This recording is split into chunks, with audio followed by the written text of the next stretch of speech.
얘기를 하는 거예요. 아, 임대인이 지금 바빠서 못 나옵니다. 임대인이 입원을 해서 못 나옵니다. 이런 식으로 얘기를 하는 거예요. 심지어는 서류도 없이 아들이다, 딸이다, 뭐 남편이다 이런 사람들이 나와가지고 계약을 한다는 거죠. 소용없습니다.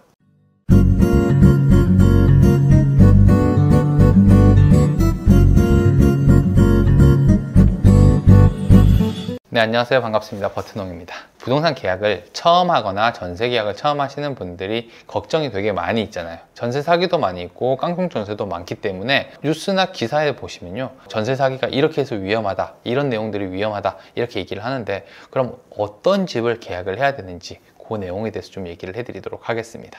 우선 가장 먼저 알아야 되는 게요, 이 계약이 어떤 건지에 대해서 좀 알아야 됩니다. 계약은 내가 안전하게 만드는 게 아니에요. 그러니까 안전한 집과 그렇지 않은 집이 원래 구분이 되어 있습니다. 등기부등본에 근저당권이 있다라고 하면은 집주인이 대출이 있구나, 어떤 용도지, 이게 지금 말소가 되는 건가, 이런 식으로 판단을 다 해볼 수가 있어요. 혹은 등본에 말소되기는 했지만 2년 전에 임차권 등기가 돼 있다라고 하면 이 집주인은 세입자와 어느 정도의 갈등을 겪었구나, 그리고 현금 유동성이 좀 떨어지는구나, 이런 식으로 판단을 해볼 수 있다는 거죠. 그리고 내가 판단했을 때 안전하다고 판단이 되는 집을 계약을 하면 됩니다. 그래야 전세 사기를 당할 일이 없다는 거죠. 계약이라는 건요, 일정 부분에 대한 위험을 항상 가지고 있습니다. 쉽게 얘기해서 계약은 약속이라고 보셔도 돼요. 우리가 친구와 만나기로 약속을 합니다. 근데 이 친구는 당연히 약속 시간에 약속 장소로 나올 거예요. 근데 나오지 않을 수도 있다는 거죠.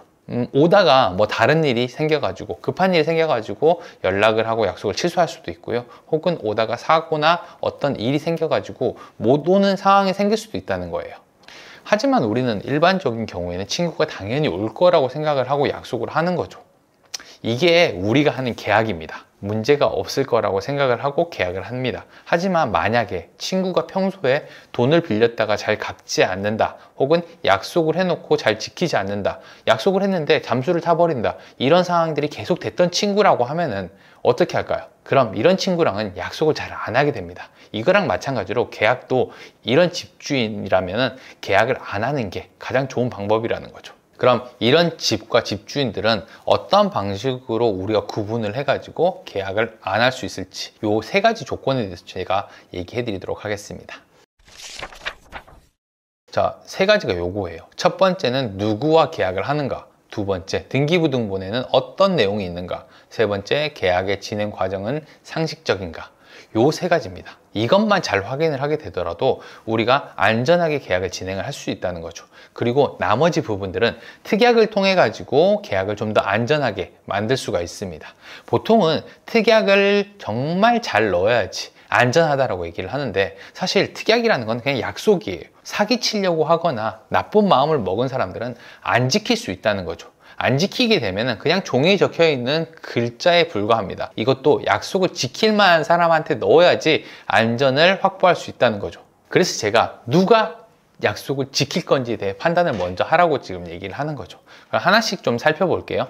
첫 번째, 누구와 계약할 것이냐, 이건데요, 이게 되게 중요한 내용이에요. 일반적으로 계약은요, 임대인이랑 합니다. 근데 임대인이 나오지 못하는 경우에는 대리인과 하는 경우도 있어요. 이게 문제라는 게 아니라요, 이거를 어떻게 설명을 해주냐가 문제라는 거죠. 임대인이 나오지 못하는 상황이라고 하면요, 처음에 계약을 할 때부터 이런 내용을 얘기를 하는 게 상식적이에요. 그게 일반적이고 이런 계약을 하셔야 됩니다. 그러니까 임대인이 나오지 못한다라고 하면은 임대인 서류만 잘 확인을 하면 되는 거거든요. 근데 계약날 돼가지고 얘기를 하는 거예요. 아, 임대인이 지금 바빠서 못 나옵니다. 임대인이 입원을 해서 못 나옵니다. 이런 식으로 얘기를 하는 거예요. 심지어는 서류도 없이 아들이다, 딸이다, 뭐 남편이다, 이런 사람들이 나와가지고 계약을 한다는 거죠. 소용없습니다. 전화 통화를 해도 상관없고요, 영상 통화를 해도 아무런 효력이 없어요.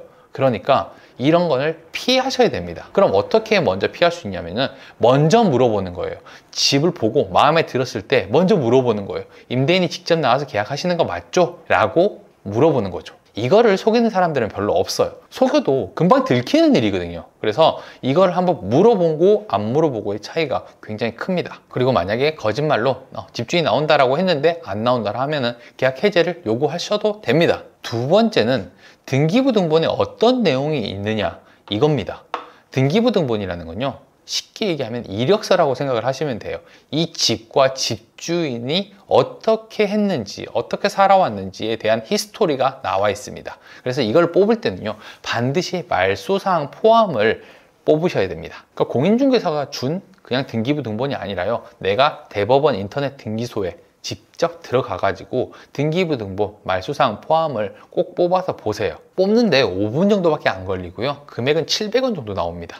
그러니까 요것만 뽑아 보시면 집주인이 바뀐 시점부터 지금까지 내용을 다 볼 수 있거든요. 그래서 어떤 내용이 포함되어 있는지 이런 것들을 다 확인을 한다는 거죠. 만약 아무것도 없다라고 하면 아, 이건 진짜 안전하구나 라고 판단을 하셔도 됩니다. 근데 좀 복잡하다라고 생각이 들면요, 반드시 전문가나 좀 계약을 많이 하셨던 분들한테 상담을 한번 해보세요. 아, 이거 혹시 어떤 내용일까요? 이게 왜 이때 설정이 된 걸까요? 이런 것들을 한번 물어보자는 거죠. 그러면은 집주인이 어떤 사람이고 어떤 상태인지를 우리가 확인을 해볼 수가 있습니다. 이것만 해도 대부분의 위험한 물건들은 다 패스할 수 있어요. 근데 세 번째까지 하시면은 거의 대부분은 걸러질 겁니다.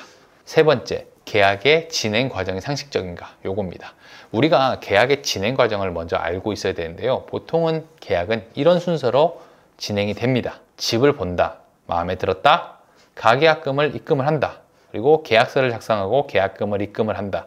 보통 계약금은 5에서 10%, 전세금의 5에서 10% 정도를 입금을 합니다. 그리고 중도금을 입금을 하는데, 전세계약 같은 경우는 중도금이 없는 경우도 많기 때문에 제가 가로를 쳐놨어요. 그래서 중도금을 입금할 수도 있고 입금을 하지 않을 수도 있습니다. 그리고 나서 잔금을 입금하고 동시에 입주를 한다. 요게 우리가 알고 있는, 우리가 해야 되는 계약의 진행 과정입니다. 자, 이 순서대로 진행이 된다라고 하면은 의심할 부분이 없겠죠. 근데 이상한 요구를 하기 시작합니다. 근데 잔금 먼저 입금을 하고 나중에 입주를 하셔도 될까요? 혹은 중간에 전입신고 잠깐 빼셔도 될까요? 이런 식의 요구를 한다는 거죠. 계약금이 제가 아까 5에서 10%라고 했잖아요. 보통 5에서 10% 안에 계약을 한다라고 하면 상식적인 건데, 한 20, 30% 정도를 주라고 한다든지, 중도금을 한 50% 정도 주라고 한다든지, 이런 것들은 이상한 요구라는 거죠. 그리고 나서 집주인이랑 중개사가 우리에게 설득을 해요.